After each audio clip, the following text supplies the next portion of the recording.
ये भी हमने पढ़ा है, वचन भी पढ़ा, लील भी पढ़ा है। अब इसके बारे में थोड़ा सा, संज्ञेय सर्वनाम के जिस रूप से उसका संबंध क्रिया से जाना जाता है वह कारक कहलाता है। कारक के 8 भेद हैं, जैसे हम जानते हैं कर्ता, कर्म, करण, संप्रदान, अपादान, संबंध, अधिकरण, संबोधन आदि। कर्ता कारक शब्द का वह रूप जिससे क्रिया के करने वाले का पता चलता है उसे कर्ता कहते हैं। जैसे कर्ता कारक में ने विभक्ति का प्रयोग किया जाता है, कर्ता ने। जैसे श्रेयस ने, कौन इसमें करता? श्रेयस ने मिठाई खाई, वाक्य में श्रेयस करता है, इसलिए यहाँ कर्ता कारक है। वर्तमान और भविष्य काल की कर्म क्रिया के साथ ने प्रसर्ग का प्रयोग नहीं होता, वह फल खाता है। इसमें ने नहीं आया, लेकिन हमें पता चल रहा है कि वह है, इसका क्या है? कर्ता।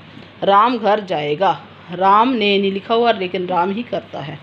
कर्म जिस संज्ञा और सर्वनाम शब्दों पर क्रिया का फल निर्भर करता है उनमें कर्म कारक होता है। कर्म कारक में को विभक्ति का प्रयोग किया जाता है। प्राणीवाचक कर्म के साथ को विभक्ति का प्रयोग नहीं किया जाता। जैसे पवन को शतरंज खेलना आता है, किसको खेलना था? पवन को। तो वाक्य में खेलना आता है, क्रिया का फल किस पर पड़ रहा है? शतरंज पर पड़ रहा है। क्या खेलना आता है उसको? पवन को, शतरंज को। तो शतरंज क्या है? ये कर्म कारक है। उसके बाद है करण कारक। जिस साधन के द्वारा क्रिया संपन्न होती है उसे करण कारक कहते हैं। करण कारक में से, द्वारा, के द्वारा विभक्ति का प्रयोग किया जाता है। जैसे प्रत्यूषा ने गाड़ी से अपनी सहेली को घर छोड़ा, वाक्य में किससे प्रश्न करने पर उत्तर प्राप्त होगा? गाड़ी से। अपनी सहेली को किससे छोड़ा? गाड़ी से। किसके द्वारा छोड़ा? गाड़ी से। तो यहाँ साधन क्या है? गाड़ी है, तो यहाँ करण कारक है।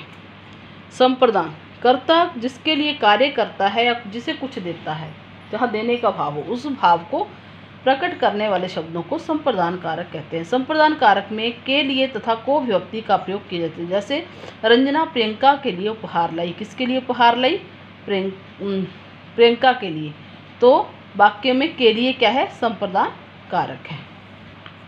अपादान कारक अलग होने का भाव। संज्ञा सर्वनाम के जिस रूप से अलग होने या तुलना करने का भाव प्रकट होता है उसे अपादान कारक कहते हैं।